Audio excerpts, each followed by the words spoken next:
Hi, my name is Robert Picart, and I'm the author of a new book called Goddie. It's a novel based on a true story.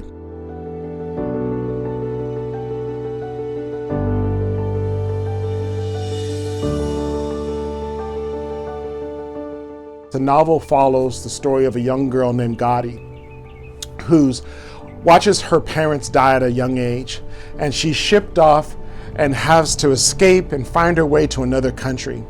And so the book deals with the trauma of separation, it deals with the immigrant story, and it deals with all of this against the backdrop of a glorious West Indian country.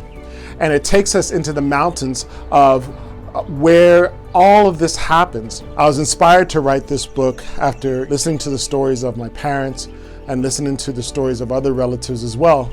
And I realized that our stories are very much interconnected. We all go through the same trauma. We all go through the same hardship and the same heartache. And the question becomes, what do you do when your life continuously gets interrupted? How do you navigate and put all the pieces together when traumatic things happen to you?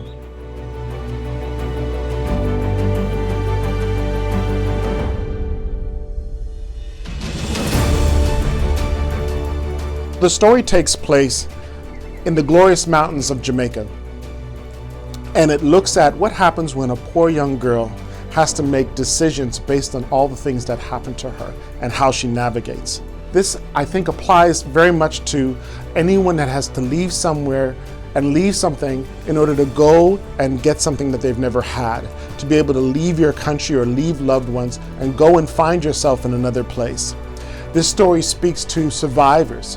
It speaks to the immigrant story. And it takes us beyond the resorts and beyond the beaches of the West Indies and helps us to understand how we can go about navigating life, how we can go about making good decisions, and how we can go about understanding what it means to start over from the middle. So I invite you now to join me as I introduce to you Goddie and celebrate both her life and her triumph and help us to all understand what it means to start over from the middle. My name is Robert Picart. I'm the author of a new book called Goddie, and I hope you enjoy it.